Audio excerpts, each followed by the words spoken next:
బూటకాపు హామీలు ఇచ్చి ఈరోజు ప్రజల మభ్యపెడుతున్న పార్టీ కాంగ్రెస్ పార్టీ. గది బీఆర్ఎస్ పార్టీ.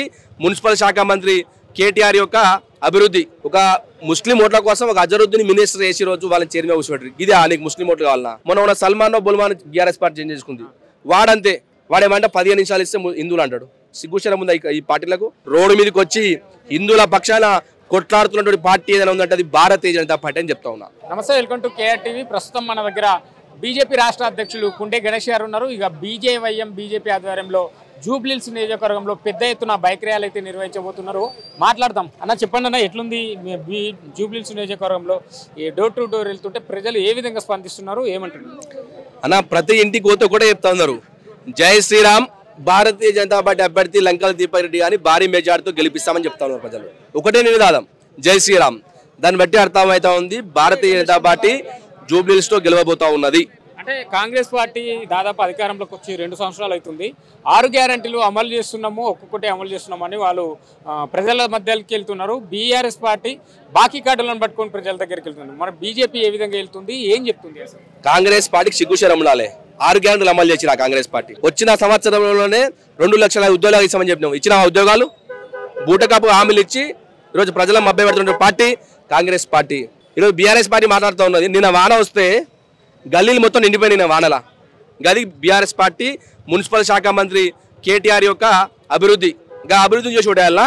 10 సంవత్సరాల నుంచి ఈ కాన్ఫరెన్స్ లో బీఆర్ఎస్ అభ్యర్థికి ఉండే ఇంకా అభివృద్ధి చేసి ఓటేస్తారు ప్రజలు. ఈసారి ప్రజలందరూ కూడా ఈసారి భారతీయ జనతా పార్టీ 11 సంవత్సరాలు నరేంద్ర మోడీ గారి అభివృద్ధి ఏందో అభివృద్ధిని చూసి ఈరోజు భారతీయ జనతా పార్టీకి ఓటేస్తా ఉన్నారు. జూబ్లీహిల్స్ లో అసలు బీజేపీ గెలవబోతుందా? అక్కడ కాంగ్రెస్ పార్టీ, బీఆర్ఎస్ పార్టీ, మాకు అసలు బీజేపీ పోటీలే లేదు, బీజేపీ అసలు 3వ ప్లేస్ కి పరిమితం అయితే డిపాజిట్లు కూడా బీజేపీ పార్టీకి రాదు ఇక్కడ అని చెప్పి వాళ్ళు మాట్లాడుతున్నారు. బీజేపీ లేకపోతే ఇంతమంది యువకులు ఎందుకుంటున్నారు? ఇక్కడ ఈ యొక్క డివిజన్ నుంచి ఇంతమంది యువకులు వచ్చారు. 1000 మంది యువకులు, 1000 మంది బైకులు తీసుకొని ఈరోజు గలీలకు పోతా ఉన్నారు. బీజేపీకి స్పందన లేకుండా ఇంతమంది ఉంటారా? బీజేపీ గెలుస్తా ఉంది, భారీ మెజార్టీతో బీజేపీ గెలుస్తా ఉంది. అంటే రీసెంట్ గా 3-4 రోజుల కిందట అజరుద్దీన్ గారికి మంత్రి పదవి ఇవ్వడానికి ఏ విధంగా చూస్తారు? ఈ నియోజకవర్గంలో దాదాపు 1,00,000కి పైగా మైనార్టీ ఓట్లు ఉన్నాయి. మైనార్టీ ఓట్ల కోసమే మంత్రి పదవి ఇచ్చిందని చెప్పి ఇక బీఆర్ఎస్, బీజేపీ మాట్లాడుతుంది. వాస్తవమే? మైనార్టీ ముస్లిం అపీస్మెంట్ కోసం, ఓటు బ్యాంక్ రాజకీయాల కోసం ఏదైనా పార్టీ పాల్పడుతున్నట్టు కాంగ్రెస్ పార్టీ. ఒక ముస్లిం ఓట్ల కోసం ఒక అజరుద్దీన్ మినిస్టర్ చేసి రోజు వాళ్ళని చైర్మన్ కూర్చోబెట్టారు. ఇది నీకు ముస్లిం ఓట్లు కావాలన్నా? అంటే వాళ్ళు ఖాళీగా ముక్తారు. ఈ రేవంతుద్దీన్ ఇది ఈ యొక్క రేవంత్ రెడ్డి యొక్క చరిత్ర. ముస్లిం ఓట్ల కోసం ఇంత దిగుజాడు రాజకీయాలా? అంటే మా హిందువుల ఓట్లు మీకు అవసరం లేదా? 2,50,000 ఓట్లు హిందువులై వాళ్ళ ఓట్లు మీకు కాంగ్రెస్ పార్టీకి అవసరం లేదా? కేవలం ముస్లిం అబీజ్మెంట్ కోసం అక్కడ బీఆర్ఎస్ కావచ్చు, కాంగ్రెస్ పార్టీ. మొన్న సల్మాన్ బుల్మాన్ బీఆర్ఎస్ పార్టీ చేంజ్ చేసుకుంది. వాడంతే, వాడేమంటే 15 నిమిషాలు ఇస్తే హిందువులు అంటాడు. సిగ్గుశరం ఉంది ఈ పార్టీలకు. అంటే మీకు ముస్లిం ఓట్ల కోసం మీరు ఏమైనా దిగజారుతారు. రేపు పొద్దున వీళ్ళు గెలిచినా ఇదే విధంగా చేస్తారు. జూబ్లీహిల్స్ లా ముస్లిం అబీజ్మెంట్ చేస్తాడా? రేపు పొద్దున ఈరోజు కాంగ్రెస్ పార్టీ, ఎంఐఎం పార్టీ పొత్తు పెట్టుకున్నాయి. బిడా ఇప్పుడు నువ్వు గెలువు, రేపు పొద్దున మేయర్ సీట్ నాకు అని ఎంఐఎంకు పొత్తు పెట్టుకుని కాంగ్రెస్ పార్టీ ప్రయత్నం చేస్తుంది. అందులో భాగంగానే ఈరోజు అజరుద్దీన్కి మినిస్ట్రీ కావచ్చు, అందులో భాగంగానే ఈరోజు ఓవైసీ సోదరుల కాలు మొక్కుతున్నటువంటి రేవంత్ అని చెప్పొస్తాను. 3వసారి కేంద్రంలో బీజేపీ అధికారంలో ఉండి తెలంగాణ రాష్ట్రానికి ఏం చేసిందంటే ఏం చెప్తారు? కేంద్ర మంత్రిగా ఉన్న కిషన్ రెడ్డి గారు ఈ నియోజకవర్గానికి ఏం చేసిందంటే ఏం చెప్తారు? మా కిషన్ రెడ్డి గారు కేంద్ర మంత్రిగా ఉంటూ 11 లక్షల కోట్ల రూపాయలు తెలంగాణకు తెచ్చినాం.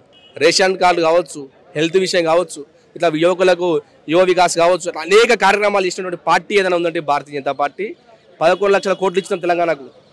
బీజేపీ ఏం చేయలేదు, 11 లక్షల కోట్లు ఇచ్చి చేస్తామని చెప్తా ఉంది ఈరోజు. అంటే నామినేషన్ ర్యాలీ రోజు బండి సంజయ్ గారు మాట్లాడుతూ ఈ నియోజకవర్గంలో గెలిస్తే జూబ్లీహిల్స్లో కూల్చిన ఆ దేవాలయం కట్టిస్తామని మాట్లాడితే, ఎన్నికలు వచ్చిన ప్రతిసారి బీజేపీ పార్టీ వాళ్ళకు గుడులు, మతమే పని గుర్తుకొస్తుంది తప్ప అభివృద్ధి విషయం గుర్తుకు రాదని చెప్పి వీళ్ళు మాట్లాడుతున్నారు. ఈ 11 సంవత్సరాల అభివృద్ధి ఉంది కాబట్టి మళ్ళీ ఒకసారి బీజేపీ గెలిపించారు. 3వసారి అభివృద్ధి లేకపోతే ఎందుకు గెలిపించారు ప్రజలు? మేము బరాబర్ మాట్లాడతాం. హిందూ ఓటు బ్యాంక్ మాకు అవసరమే. హిందూ సమస్య మాట్లాడతాం. మా పెద్ద మతల గురించి మేము ఎందుకు మాట్లాడద్దు? బరాబర్ మాట్లాడతాం. కాంగ్రెస్ లాగా ముస్లిం అపీజ్మెంట్ చేయంగా మేము వాళ్ళ కోసం, కాంగ్రెస్ లాగా మేము ముస్లిం కోసం మాట్లాడాం కదా. మా హిందువుల పక్షాన హిందువుల సమస్య ఏది ఉన్నా కానీ ఫస్ట్ ఉండి మొట్టమొదటిగా పుట్టినటువంటి పార్టీ ఏదైనా ఉంటుంది బీజేపీ పార్టీ అని చెప్తా ఉన్నా. మాకు ఎలక్షన్స్ నథింగ్. ఎలక్షన్ ఉన్నప్పుడే కాదు, ఎలక్షన్ లేనప్పుడు కూడా ఏదైనా పార్టీ రోడ్డు మీదకి వచ్చి హిందువుల పక్షాన కొట్లాడుతున్నటువంటి పార్టీ ఏదైనా ఉందంటే అది భారతీయ జనతా పార్టీ అని చెప్తా ఉన్నా.